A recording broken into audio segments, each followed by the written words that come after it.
دیکھے پھر ہمارا جھنڈا اونچا ہو. ظاہر یہ جو نا ریاکاری اللہ کی بارگاہ میں قبول نہیں ہے. اللہ کی بارگاہ میں قبول وہی عمل ہے جو کوئی دیکھے نہیں, اگر دیکھے اس میں ریاکاری کا مقصد نہ ہو بلکہ اللہ کی رضا کا مقصد ہو. تو صحابہ کرام اور اہل بیت نے جو بھی کام کیا سرکار کی امت کے لیے فائدے کا کیا ہے جی.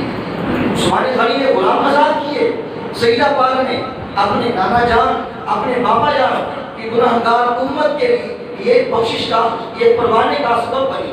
تو اب آگے چلیے, تھوڑا سا اور آگے چلتے ہیں. ایک عجیب و غریب واقعہ, ایک عجیب و غریب کہانی.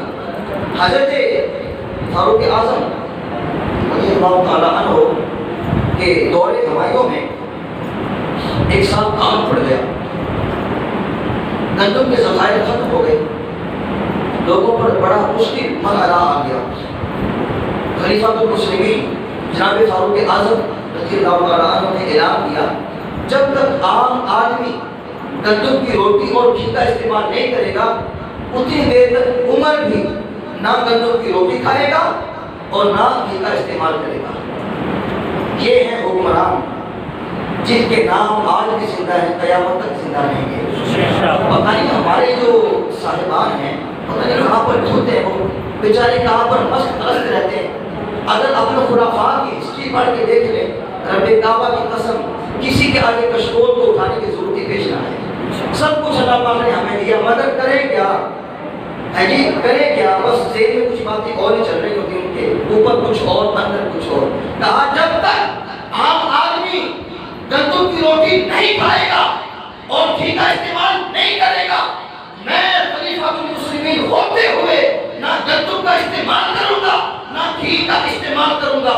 اور باہر سے آپ نے گندم کے منگوانے کا اہتمام فرمایا. ابھی تک گندم آئی نہیں تھی کہ جناب عثمان غنی رضی اللہ تعالیٰ عنہ کے سامان تجارت میں گندم سے لگے ہوئے اونٹ مدینہ پاک پہنچ گئے. جب حضرت عمر کو پتہ لگا آپ بہت خوش ہوئے.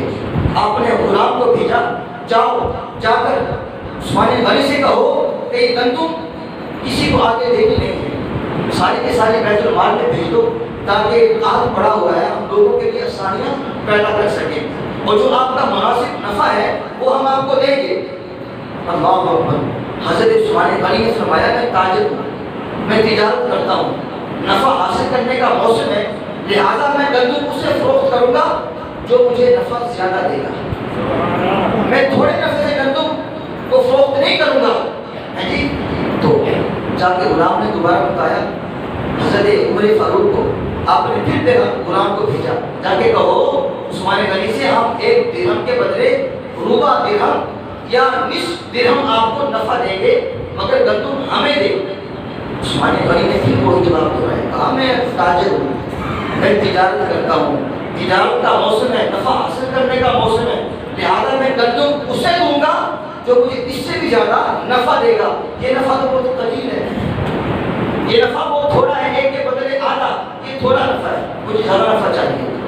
جب بڑے فاروق نے یہ سنا کہ یہ نفع تھوڑا ہے تو آپ دلی دل میں کہنے لگے یہ وہی عثمان غنی ہے جو اتنا سخی ہوتا تھا, جو غرباء فقراء بیواؤں یتیموں پر اتنا مال خرچ کرتا تھا جیسے پانی بہایا جاتا ہے, لیکن آج اتنا کنجوس ہو گیا ہے.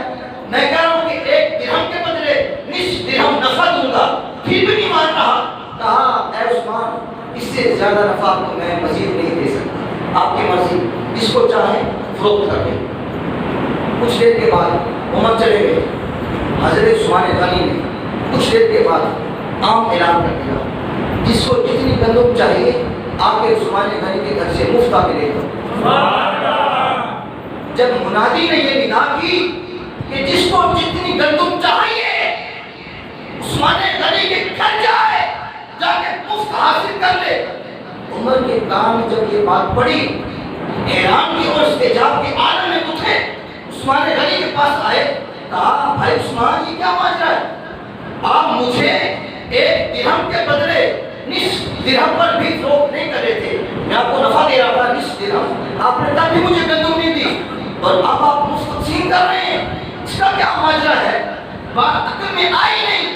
عثمان غنی نے فرمایا اے عمر میں نے آپ کو یہی کہا تھا جو مجھے نفع زیادہ دے گا گندم اسے دوں گا، کہا تم مجھے 1 درہم کے بدلے نصف درہم دے رہے تھے، میں نے اس ذات سے سودا کیا ہے جو 1 درہم کے بدلے 700 درہم عطا فرماتا ہے۔ صرف 700 درہم نہیں بلکہ بے حساب 20 عطا فرماتا ہے۔ کہا بتا پھر سودا تجھ سے کروں یا اپنے مالک